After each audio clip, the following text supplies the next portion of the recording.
Atalanta look really good, don't they? Obviously, they've been perfect with a perfect record. They'll look to maintain that. Bayern and Arsenal will play against each other tomorrow, so they'll take points from each other. But then Atalanta, Napoli and Juventus all find themselves in the knockout round playoffs, and then over in the elimination zone is where you won't find any of them. But it has been a bit worrying, Grella, up until this point, hasn't it? Do you feel confident now in where the Italian teams are sitting in terms of advancing to the next round? I think the Italian teams, when they get to the knockout stage, are very difficult to play against because of how organized they are. I would put the table aside. They struggled in some of these games. Like Napoli didn't have a good time against Carabao today. It was not an easy game for them. Right. Aside from a set piece, and then obviously they took control of the game. It was a difficult, long game. Carabao hit on the counter a couple times, and then Juventus. The game speaks for itself.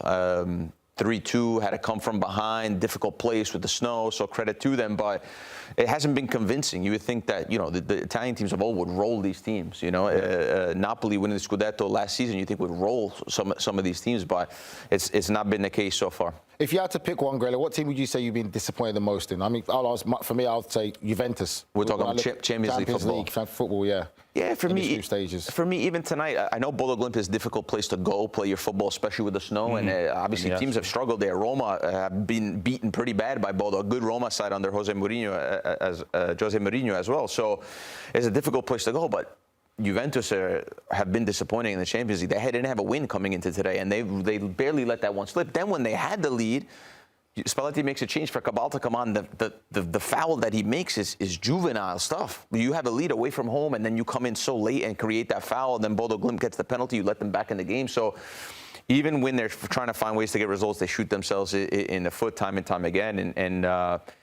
We see two Juventuses. We see a Juventus that can't break a team down, that looks like they pass the ball side to side, and then we see a Juventus that gets in these crazy transitional games where it's 4-3, 3-2. So definitely not the final product, but under Tudor, under Spalletti, and under Thiago Motta, I think we still just have some of the same questions and the same problems with Juventus. Well, I think the problems are highlighted by the fact, Troy, that was their first win away from home in the Champions League in over a year, which seems crazy to say, doesn't it, for a team like Juventus? And we saw Bodø Glimt really pushing them and trying to go for the winner themselves and really putting Juventus under a lot of pressure. Kenan Yildiz has, of course, been the bright spot for Juventus, but how concerning is it how much they rely on him to make something happen? Yeah, you don't ever want to be reliant on one player. Obviously, you have a goal scorer, you have the hierarchy of a football team. You don't want to be reliant on just one player. He's exceptional talent. You know, 15 goals, 12 assists over this season and last season.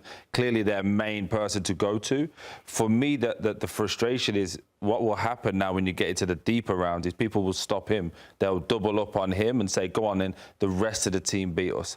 And I just think for Juventus, it's becoming a little bit one-dimensional, Grella, in how they attack. It's like all goes through him. He's the only one that can do a little bit off the cuff and feel a little bit of magic.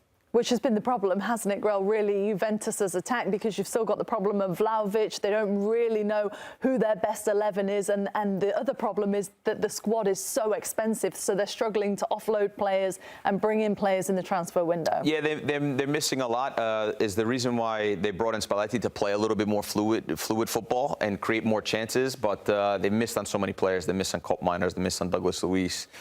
Openda hasn't looked great. I mean, seriously, Vlahovic, Troy, they spent 70 million on Vlahovic. I mean, no, I'm with you. It's just another show. You mentioned Koopmeiners. I don't know what he does to you personally. They won't go by. Not for me personally, but 65 million. No, and then he turns around the next day and says, after 6 months of being terrible, after making every excuse under the sun, he tells you that he plays his center back is his favorite position. Would have been nice to know.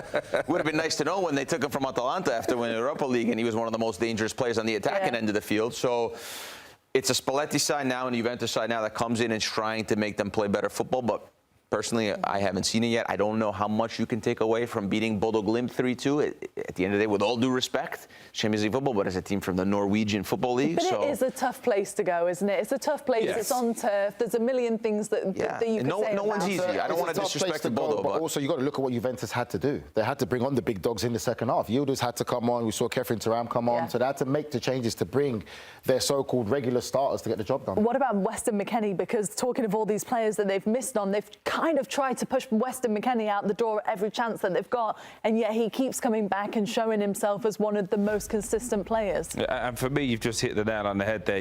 When you're a player that clearly they've tried to get rid of or move on from, is probably the easiest way to say it. This is a fantastic header, by the way. Gets up nice and early, look, and then uses the defender to keep himself up there. But I think when you talk about Weston McKennie, you have to talk to the mental attitude. I think the fact that he could easily have just thrown his toys at the pram, wherever they ask him to play, left back, right back, centre back, in goal, you name it, he'll play there and he delivers a real good performance. And for me to see somebody every single time grow from adversity, you start to see what the man is. So for me, I think they need to look at him, respect him, and move forward. Where does that leave him, though, in terms of the US men's national team? Because a couple of years ago, Grella, or even last year, you would say Christian Pulisic, Weston McKennie would be two of the first names on the team sheet. Is Weston McKennie still in that same category that Christian Pulisic is in? I still think he is. I think he is for sure. For me, it's his position to lose. Obviously, I also believe, though, that when you play for the national team, you have to play every game like it's your last. You're only as good as your last match. And then when you come and play for the national team and it's not good enough, I think, yes, everyone is replaceable aside from Pulisic, probably. But McKennie's been a guy, I agree with Troy, he's been incredible, reliable in club football. He was probably Juventus' most reliable player in the last few seasons, to be honest. This goal he scores tonight is fantastic. So it's his spot to lose in the US men's national team. You need that experienced leadership in the team. Mental toughness, love to give him credit for that, but I would say for any US national players, don't get comfortable, because Pochettino, people know now that he's changing the mindset and the mentality. There isn't regular starters. There isn't these guys deserve to start. Pochettino's trying to get rid of that mindset.